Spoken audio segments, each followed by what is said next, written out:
All right, we are on to night 2 of American Idol, and it did not disappoint. So we went through our auditions, and our judges traveled to Little Rock, Arkansas, as well as San Francisco for some strong auditions, and our experts are back this morning. We have Ann Reynolds and Channel 99.9, Stephen Lewis, and former American Idol contestant Alexis Gomez. Good morning, guys. Good morning. Hey.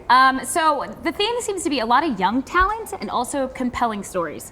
Now we do have the first compelling story here with Tristan McIntosh.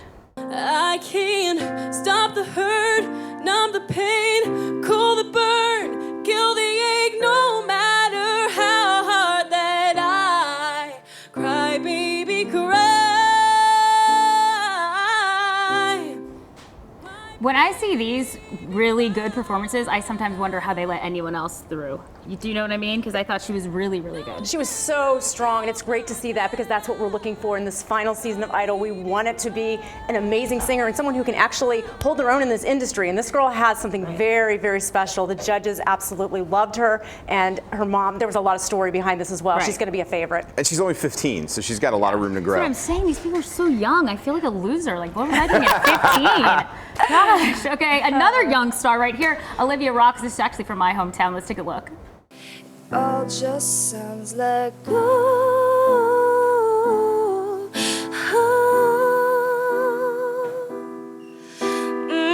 So young, so dumb to realize that I should have bought you flowers. Now, how much does it come into play that we've heard this song a million times by Bruno Mars, but she did it her own way? Does that give you any extra points with the judges?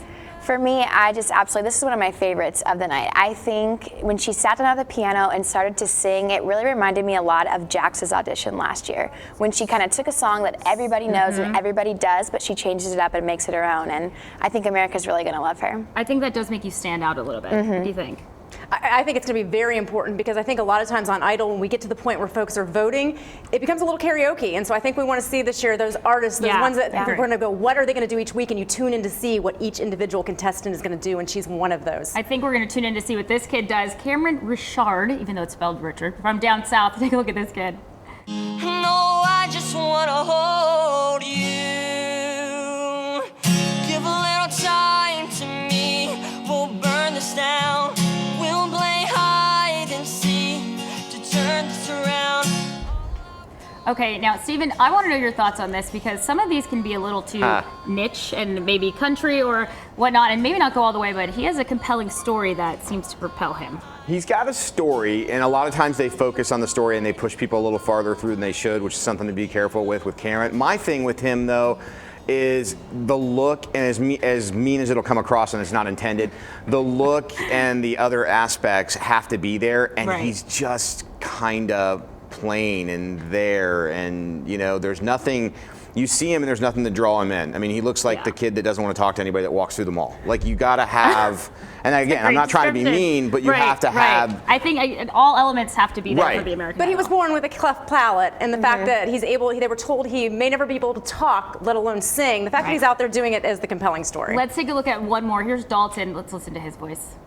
The voice which calls to me and speaks my name.